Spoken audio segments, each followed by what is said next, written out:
Because folks, we poured law enforcement resources into it, it became a product to help finance organized crime. We locked up people, we had wars, we sent agents after people, there was violence associated with all of this, and it was wrong.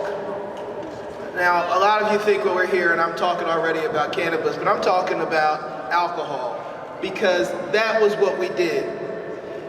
We spent all this money on prohibition for alcohol. It was what funded Al Capone's army, selling alcohol. And now we look at it and it seems a bit absurd. Pennsylvania was first in the nation in so many things.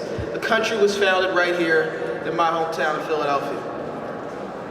But we seem to be lagging behind so many other places in this issue of social justice and freedom.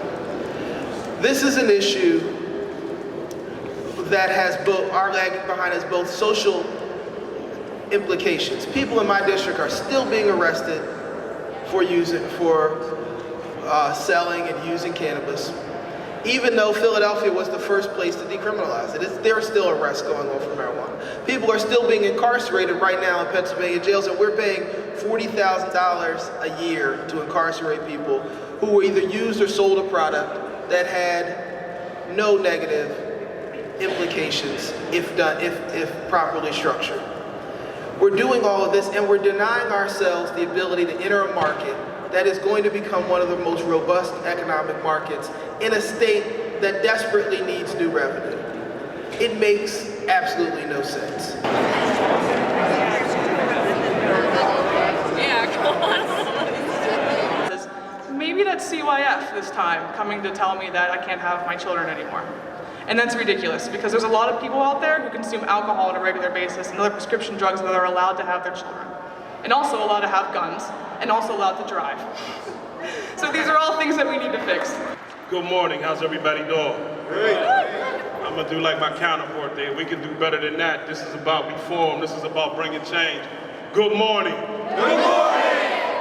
I want to send Mr. Sessions a message down in Washington. I want everybody to say with me, and I need him to hear, that the time is now. Time is now. That the time is now. Time is now. That the time is now. Time is now. The time is now to do what's right. Because let me explain something to you. Let me explain what's going on. Right now, in the African American community, 8 to 1 go to prison for using marijuana.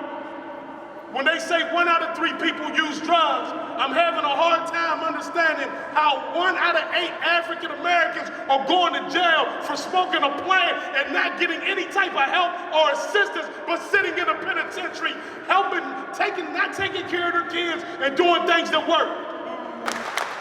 We have spent $70 billion in 50 years fighting the war on drugs that was really a war on humanity.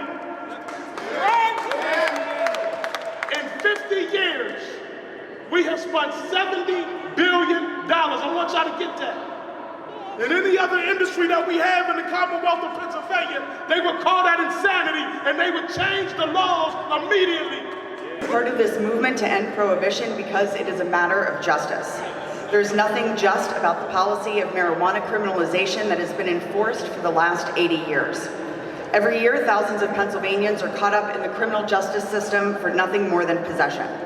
And that enforcement unnecessarily ties up the work of the police, the courts, at a cost of millions of dollars to the Commonwealth. Prohibition wrecks lives. Once a person has a record, the stigma follows them. It can create barriers to education, employment, housing, and parenting. While decriminalization has been a social and fiscal success in Philadelphia, the war on marijuana goes on in Allegheny County, the Commonwealth's second largest county. In 2017, police in Allegheny County arrested more than 2,000 people for marijuana possession, and in 2016, Black people in the county were nearly 7 times more likely to be arrested for possession. Pennsylvanians understand that it's time to move on from the war on marijuana. Polling shows that support for legalization continues to grow, and with a clear majority now in support. At the ACLU of Pennsylvania, we are pursuing policies of smart justice, We believe in a justice system that is fair and that ends the era of mass incarceration. There is nothing smart or fair about continuing criminal prohibition, and the time to legalize is now. Thank you.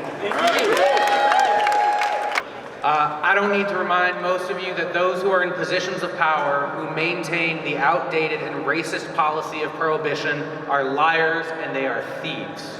They are lying about this plant's effect on individuals, and they just last year stole opportunity from over 650,000 of our countrymen, predominantly young black and brown men, by giving them criminal convictions nationwide, which make it harder for them to get jobs, make it harder for them to obtain housing, make it harder for them to achieve a higher education, and overall stigmatize them from the society.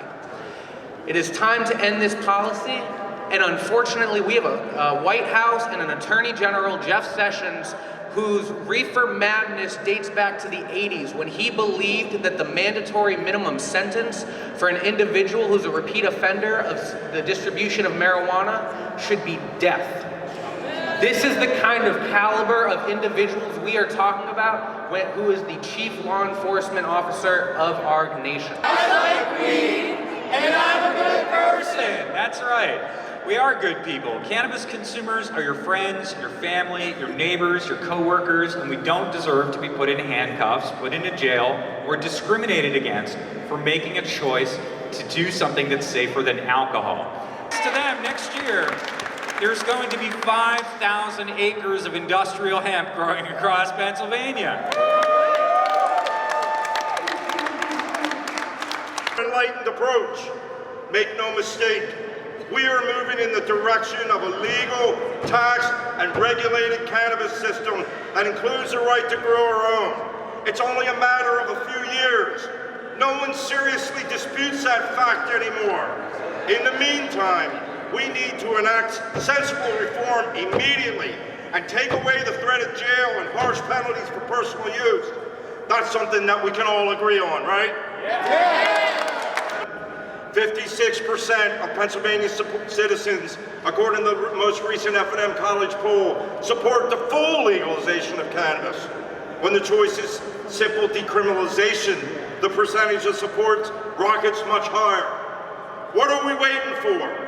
Why is it that we hesitate? We have created an entire criminal justice infrastructure that takes away valuable money from education to infrastructure, and we have denied people the ability to have gainful employment because they are engaging in a product and the use of a product that hurts no one. 6 other cities across Pennsylvania have decriminalized in some sort of way.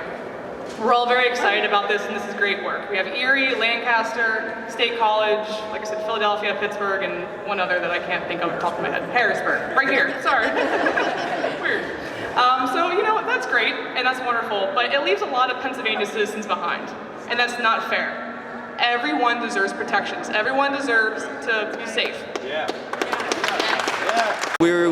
We held this rally today because we want to push our legislators in Harrisburg for reform. We'd like to see statewide decriminalization of marijuana, but more importantly, we'd like to see statewide legalization of marijuana with the ability to grow your own at home.